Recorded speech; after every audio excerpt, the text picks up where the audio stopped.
Welcome to the Business Blast podcast. I'm your host, Tyler Wagner. This episode is brought to you by Authors Unite. Authors Unite provides you with all the resources you need to become a successful author. You can learn more about Authors Unite and join the free community at authorsunite.com. Now, let's jump into the episode.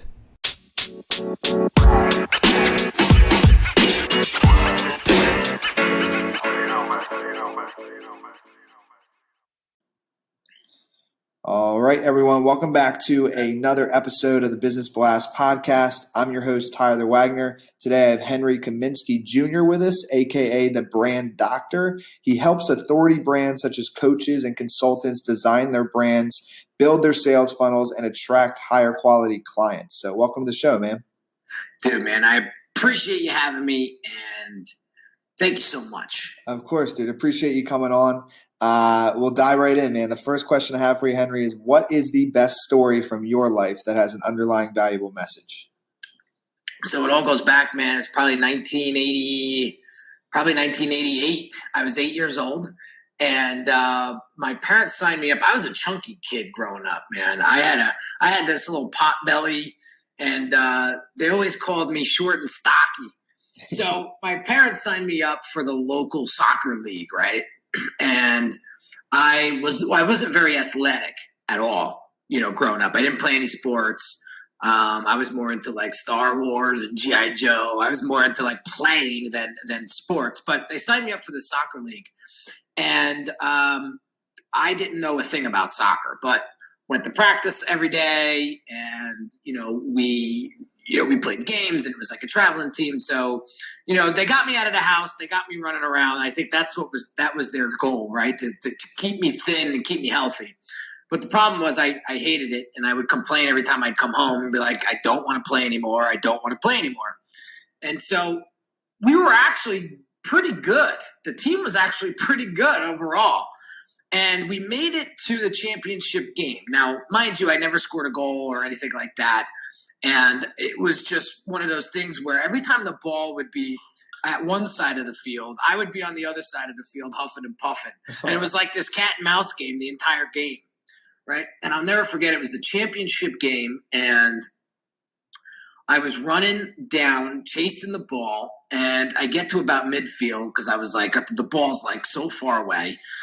And I wanted to just run off the field and like be done because I knew it was the last game, but I was just like, I had it up to here with this sport, period, right? And I look, and there had to been like, my God, there had to been like 300 people at that game. Like it was a crowded sideline. And I'll never forget it. I looked over to the sideline right when I was about to walk off the field, and I saw nobody other than my dad standing there. And he was screaming off the top of his lungs, go, get the ball, like a lunatic. And for whatever reason, Tyler, I got this unbelievable second wind.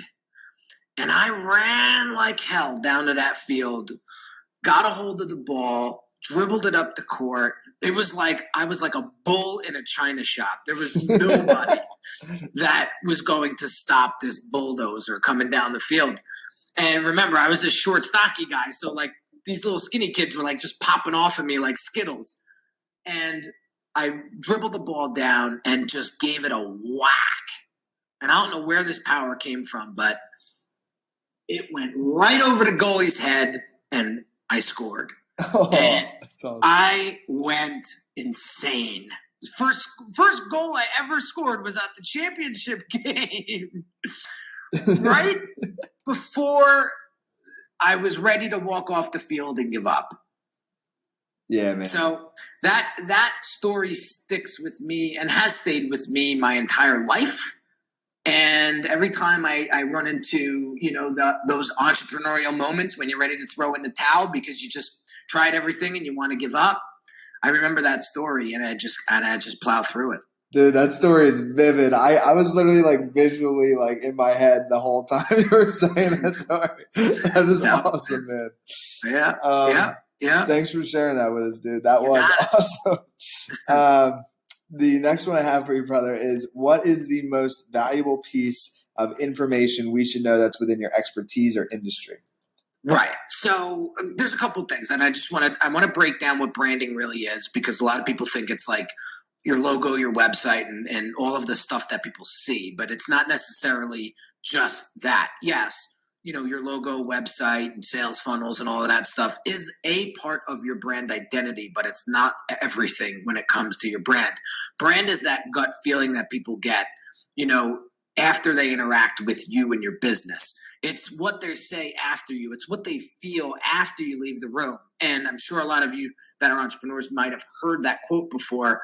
I believe it was from Jeff Bezos. But that is what branding truly is. And so, what I like to tell people is the quality of your brand will determine the quality of your clients. So a lot of my clients are coaches, consultants, authors, what I call authority brands.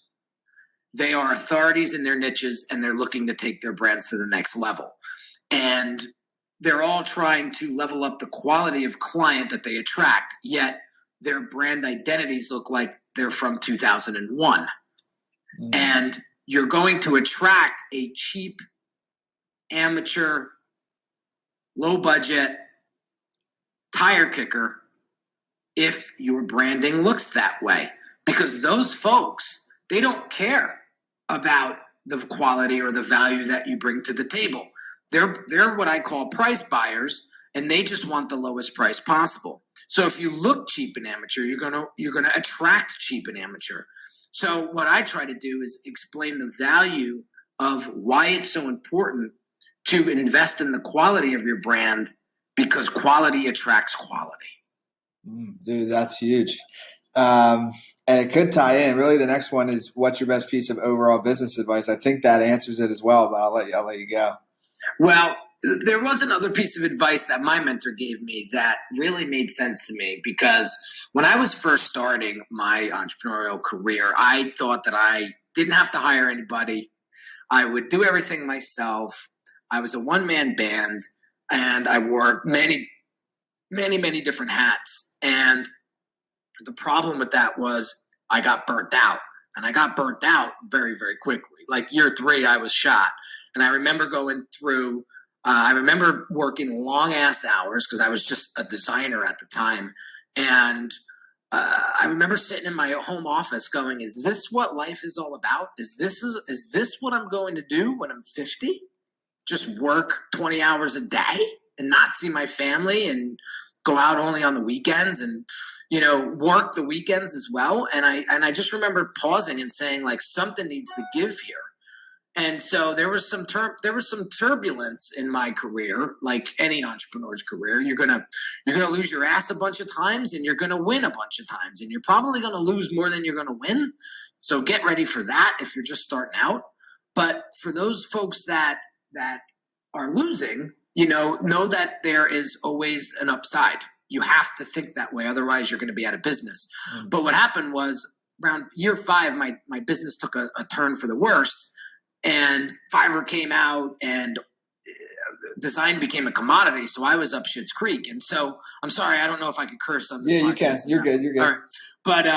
But what happened was, I started losing business to, these Fiverr and everybody else. And on top of it, Hurricane Sandy came through New Jersey and just wiped out 2 of my biggest clients, which accounted for about $250,000 worth of revenue per year, just 2 clients alone. So I couldn't recoup. And so I started to lose money and hemorrhage money. And that's when I knew I needed help. And that's when I reached out and I started looking for mentors and coaches. And that's how I met Russell Brunson. And I remember signing up for his Inner Circle program going, it's not if this works, it's when this works. And that was my attitude. And I'll never forget it. I was on my first call with Russell, and I told him my whole story from top to bottom. As I said, I got to let it out, because that's how he's going to help me. And on the spot, dude, he hired me for a bunch of design projects to help him with his first book launch.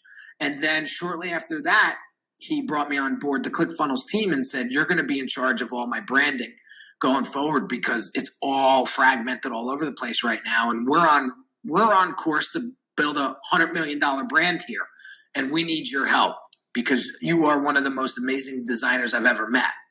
And so he said, I'm going to coin you the $1 million brander because you've made this company into the $1 million brand that the $100 million brand that it is, because you helped us really get everything consolidated and consistent and really impactful. So the point that I wanted to make here was you got to trust who you hire and you got to hire who you trust. And it comes down to relationships. The relationship that I built with Russell over the years has catapulted my career, has helped me build the confidence inside of myself, which has helped me build confidence inside of other coaches, consultants, authors, authority brands, which has helped them grow phenomenal businesses. And, so you got to trust who you hire and hire who you trust. And you got to roll with it. Yeah, man. I think that's a great lesson. That's awesome that you did that, especially when times were tough, because I know the inner circle and everybody's mindset on what's cheap or expensive is different, but it's definitely not like a financial cheap investment for his inner circle. So for you to be down on cash and then put cash into that, you definitely hired who you trusted. So that's badass, man. I was actually negative in my bank account at the time, and I was like, dude, it's something I had to. It's funny what you can do. It's funny what you can accomplish when your ass is against the wall. Totally. And when I realized that there was no other way but up, I just said I'm going to triple down on this and see what happens. And there was a lot of blood, sweat, and tears that went into that. I remember getting my first couple funnel design clients that were complete disasters. one of them actually ran to Russell and said, "What are you promoting this guy for? He's the worst." Oh, I'm telling you. And Russell sat me down for a 20-minute conversation one day, and he said, "Dude, I'm telling you right now, this world that we live in is very small, and you can't afford to lose like this. I'll tell you right now, you get a couple more clients like that, and you'll be out of business." Yeah. And that was the one piece of advice that he gave me that I never, ever forgot. And now it's all about quality over quantity. So now I only work with 10 clients at a time. And, one client is worth $50,000, $60,000. And I've streamlined and refined my process to the point where now it's like a well-oiled machine, which is where the brand doctor name came from, because the way I work with my clients is very similar to how a doctor would work with his patients. So we diagnose the problem first, we prescribe the strategy, and then we apply as needed the strategy to help them grow their business. I love that, dude. That's awesome. I like the way, because at the end, like, then you apply the ointment, and then they're That's it. And then you reapply when needed.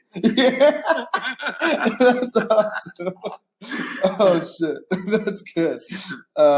Okay, so next one I have for you, man, is if you could give your younger self one piece of advice, what would that be? Yeah, this one came to me rather late in my life. And, I have to tell you that thank God it came. I'm grateful that this wisdom came to me when it came. I'll tell you a funny little story, right? So I was at this event in New York City. This company came in and rented out the Madison Square Garden, and they did this awesome event. And I remember walking through crowds. I mean, there had to have been 1,000 people there. And walking through the lobby, and this guy tapped me on the shoulder, and he said, "Are you the brand doctor?" And I swear to God, I was blown away. And he was like, "Dude, I follow you on Instagram, man. I love your stuff. And I can't believe that I picked you out of this crowd." And I was like, "I can't believe it either." I was like, "This in New York City of all places." So we wind up talking, and he helps inner city kids because he's from the inner city. He helps inner city kids with mindset coaching, and he works with schools, and he had a rough upbringing himself, and we went to lunch and we just connected, man. We were like cut from the same cloth, and I had a really rough couple days prior to meeting him, right? And I wasn't really myself, and I was a little bit down in the dumps. And I said to him, I said, "What do you tell these kids when they feel like there's no way out, and that they're at the bottom, of the barrel trying to scrape their way out?" And he says, "I always tell them that no matter how tough time gets, you're always more than enough." Mm. And he looked me dead in the eyes when he said that. And I said, whew. And because I said, "How do you get out of these funks?" That was the actual word that I said. I said, no, I didn't tell him that I was going through some shit, that at that time. But I said, "How do you get out of a funk when, And he said, "Be grateful and ask yourself every morning for 3 things you're grateful for, and always know that you're always more than enough." So as my younger self, I always looked for external validation.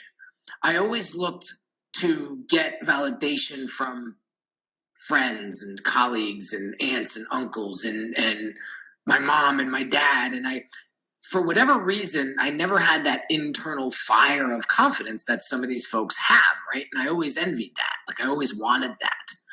And so if I look back at my younger self, I would say, dude, you're way more than enough. And you have certain characteristics and attributes that nobody else has.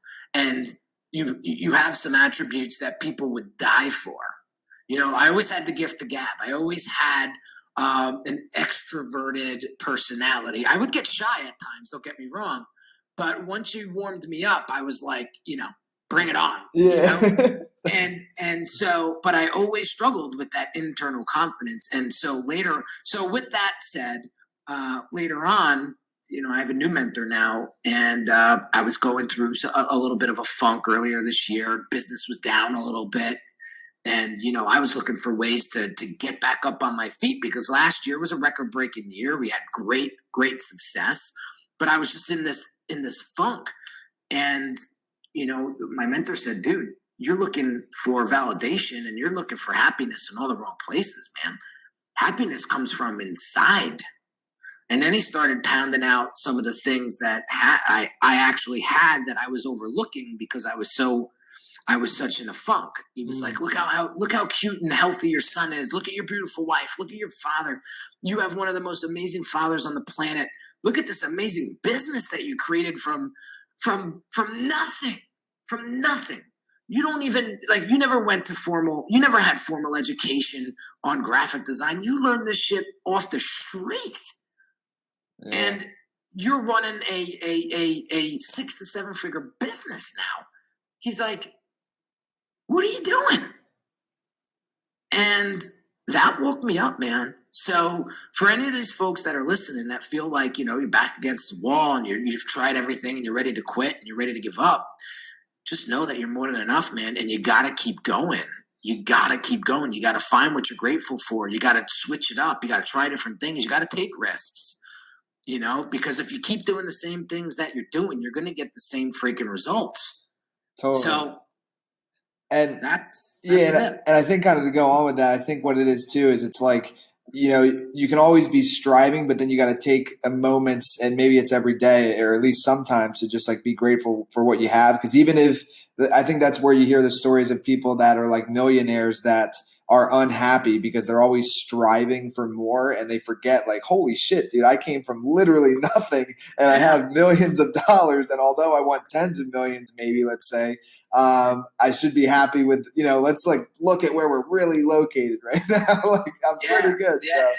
It's funny. I'm a big hip hop fan. I love hip hop. I grew up with hip hop my whole life. And Nas came out with a new album recently. Yeah. And he had mentioned in one of his lyrics, and I can't quote the thing verbatim, but he mentioned something like, most people will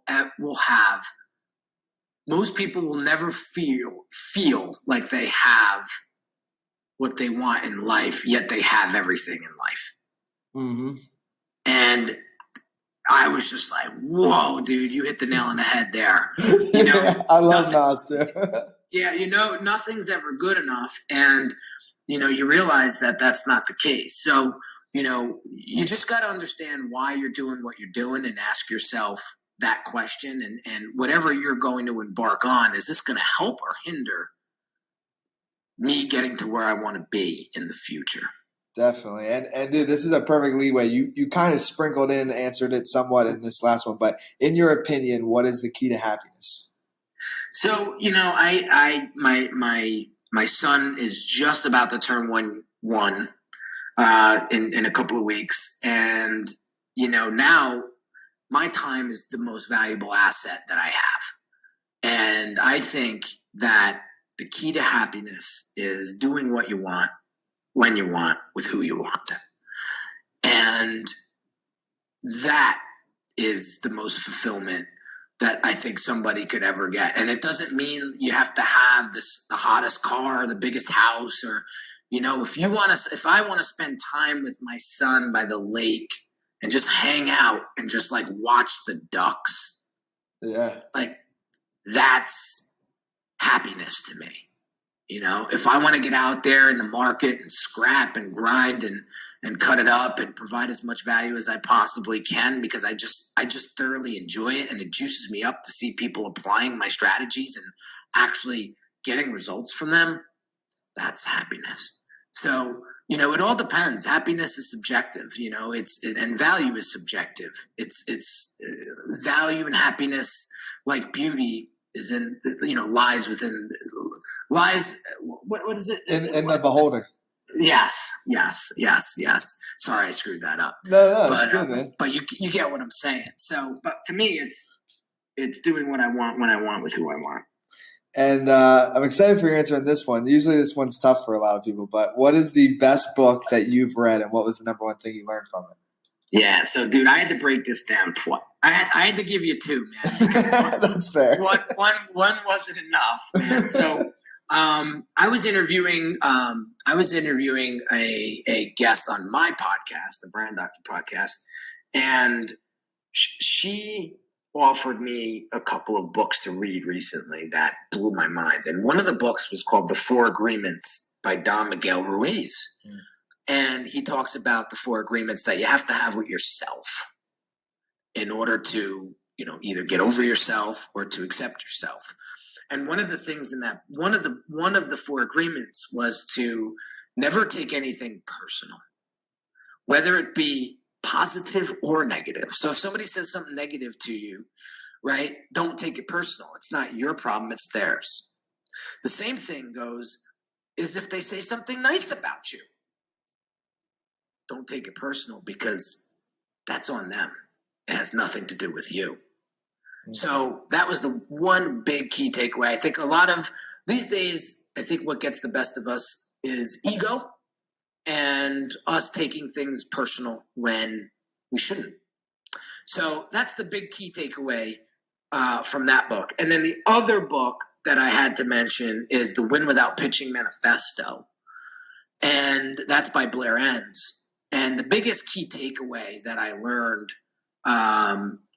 from Blair was that we as creatives have a tremendous amount of value that we bring to the marketplace that we were never taught, you know, especially in formal education. But take somebody like me who literally learned design and business off the street.